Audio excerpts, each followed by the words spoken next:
हर हर महादेव। तो रात में हम इस मंदिर में रुके थे, यहाँ पे टेंट लगाया और ये रहे हमारे नंदी महाराज। अभी तैयार होते हैं यात्रा के लिए। तो बाहर से ये मंदिर इस तरीके से दिखता है। यात्रा की शुरुआत करते हैं। मौसम काफ़ी साफ़ है और हम कुछ ही समय में नेल्लोर में पहुंचने वाले हैं। आज की यात्रा के दौरान हम कुछ ऐसी बातों के बारे में बात करेंगे जो हमारे लिए काफ़ी प्राउड है, हम उन्हें गर्व से बोल सकते हैं। वो क्या है, चलो देखते हैं आगे।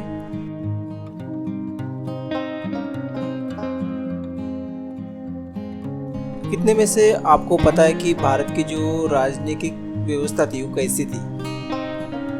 शायद ना के बराबर, क्योंकि हमें जो पढ़ाया गया है वो ब्रिटिशों के द्वारा एक बोलते ना नौकर माइंडसेट बनाने के हेतु से पढ़ाया गया है।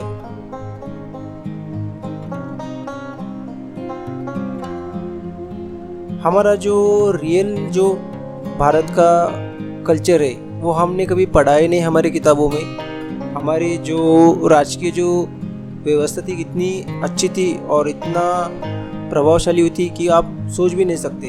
जैसे कि एक गांव को संभालने के लिए एक सरपंच का नियुक्ति होती थी, 10 गांव के लिए एक नायक की, 100 गांव के लिए एक सामंत की, 1000 गांव के लिए एक राजा की, 10,000 गांव के लिए एक महाराजा की, 1 लाख गांव के लिए सम्राट की और 7 लाख गांव के लिए चक्रवर्ती सम्राट की। सोचिए किस तरीके से एडमिनिस्ट्रेशन था हमारा उस वक्त का, जो हम सोच भी नहीं सकते। ये भाई थे जिन्होंने मुझे चलते चलते सपोर्ट किया यात्रा के लिए, उनका धन्यवाद करता हूँ। उसके बाद हम हमारे जीवन शैली की जैसे मैं बताना चाहूँगा कैसे थे।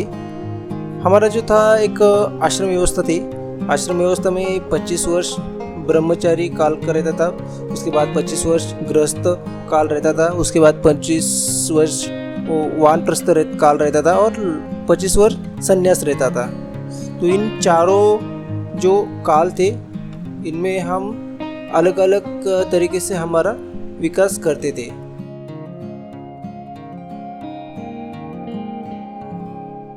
इससे चलते ये भाई ने मुझे ये जो गावा है पेरू वो ऑफर किया, उसके लिए उनका आभार मानता हूँ। तो हम आश्रम व्यवस्था के बारे में बात करें तो 25 वर्ष में जो ब्रह्मचर्य होता है उसमें हम हमारे शैक्षणिक और जो बौद्धिक विकास करते हैं उसका विकास करते हैं। और जो गृहस्थ आश्रम होता है उसमें हम समाज विकास हेतु धर्म अर्थ काम का जो होता है उस हेतु के लिए होता है। और उसके बाद में वानप्रस्थ में काल में हम आध्यात्मक के बारे में नॉलेज लेते हैं और जो लास्ट 25 साल होता है वो संन्यास के लिए होते हैं, मतलब वो मोक्ष प्राप्ति हेतु होता है। ये दीदी ने मुझे नाश्ता ऑफर किया। तो ये कई सारी बातें हैं जो हम कभी सोच भी नहीं सकते कि जैसे कि हम कोई फेस्टिवल आता है तो हम जो मैंगो के ट्री के जो पत्ते होते हैं वो लगाते हैं हमारे दरवाजे के बाहर। पर वो क्यों लगाते हैं? क्योंकि वो एकमात्र एक ऐसा पत्ता है कि इसमें ऑक्सीजन की मात्रा काफ़ी प्रमाण में होती है, जो लगाने के बाद हमेशा आसपास का जो वातावरण है। ये भाई मिले जिन्होंने मुझे ये सपोर्ट किया यात्रा के लिए, उसके लिए उनका धन्यवाद मानता हूँ। तो जो हमारा वातावरण रहता है उसे काफ़ी प्रसन्न बनाता है। अगर हम जो आम के जो पत्ते होते वो अगर फेस्टिवल में हम इस्तेमाल करते हैं सजावट के लिए, तो ये ऐसी कई सारी बातें हैं जिनका मतलब आज तक हम डिकोड नहीं कर पाए, सोच नहीं पाए, और जो किया है अभी तक मतलब हम तक वो पहुँच नहीं पाई है, क्योंकि हमारा एक एजुकेशन सिस्टम इसके लिए जिम्मेदार है।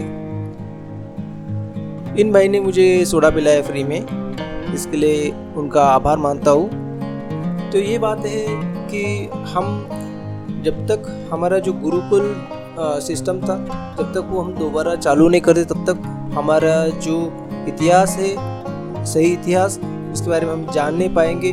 कई बारों में क्या होता है कि कई लोग होते हैं जिनको जानकारी कुछ नहीं होती, बस कहा सुनी पे अपना एक माइंडसेट बना लेते और वही सामने को पास कर देते और वैसे जीते उस भ्रम में कि मैं सही हूँ।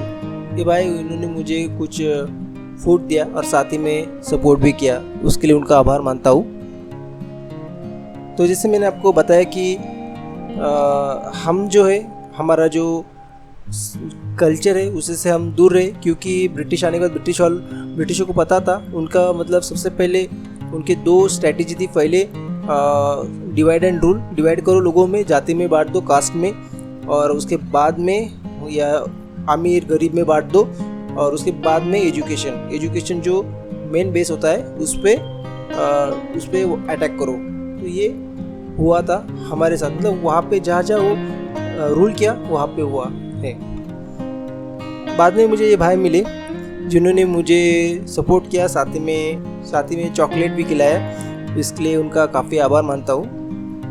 तो अगर मेरी बात से सहमत है तो मुझे ज़रूर बताइए इसके बारे में, और अगर आपके पास भी कुछ नॉलेज होता है तो मेरे साथ शेयर कीजिए, मैं मेरी वीडियो में उसका बारे में ज़रूर बात करूँगा।